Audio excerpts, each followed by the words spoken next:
Le monstre responsable de la disparition de milliers d'enfants est en réalité vivant dans.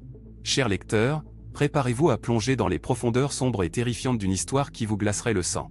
Il y a un monstre qui se cache dans les recoins les plus sombres de notre monde, un monstre qui s'empare des âmes innocentes des enfants. Laissez-moi vous conter cette histoire, une histoire qui vous fera frissonner et vous gardera éveillé la nuit. Tout commence dans un petit village isolé, niché au cœur d'une forêt dense et mystérieuse. Les habitants de ce village vivent dans la crainte, sachant que quelque chose de sinistre et malveillant se cache parmi eux. Les enfants, en particulier, sont les plus vulnérables. Ils disparaissent sans laisser de traces, emportés dans la nuit par cette entité effrayante. Certains prétendent que le monstre est une créature légendaire, sortie tout droit des contes de fées les plus sombres.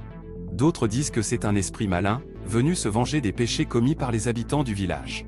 Mais la vérité est bien pire que ces histoires inventées pour effrayer les enfants. Le monstre, connu sous le nom de l'ombre, est en réalité une entité surnaturelle qui se nourrit de la peur des enfants. Il se cache dans les coins sombres des maisons, sous les lits, dans les placards, attendant patiemment que la nuit tombe pour sortir de sa cachette. Personne ne sait vraiment comment il est apparu ou pourquoi il a choisi ce village en particulier, mais une chose est sûre, il est là, tapi dans l'ombre, attendant sa prochaine victime. Les parents, affligés par la disparition de leurs enfants, vivent dans un état de terreur permanent. Ils ont peur de la nuit, peur de fermer les yeux, de peur que leurs enfants ne se réveillent plus jamais.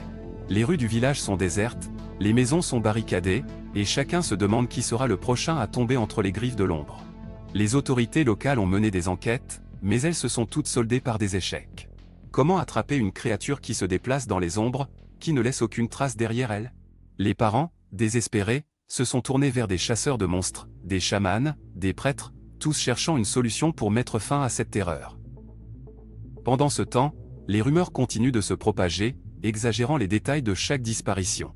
Certains disent que l'ombre peut se transformer en n'importe quoi, prenant l'apparence des parents des enfants pour mieux les tromper. D'autres prétendent qu'il peut lire dans les pensées des enfants, connaissant leurs peurs les plus profondes et les utilisant contre eux. Mais la vérité, la véritable nature de l'ombre, reste un mystère. Les villageois ont peur de le regarder en face, peur de découvrir la vérité derrière ce monstre qui hante leur nuit. Et ainsi, ils vivent dans l'obscurité, vivant dans la terreur constante de perdre un autre enfant. Alors, chers lecteurs, la prochaine fois que vous vous endormirez, méfiez-vous des ombres qui dansent sur les murs de votre chambre. Méfiez-vous du silence de la nuit, car c'est dans ces moments-là que l'ombre est le plus puissant. Et rappelez-vous, il y a des monstres qui hantent nos rêves les plus sombres, attendant patiemment de nous engloutir dans leur obscurité.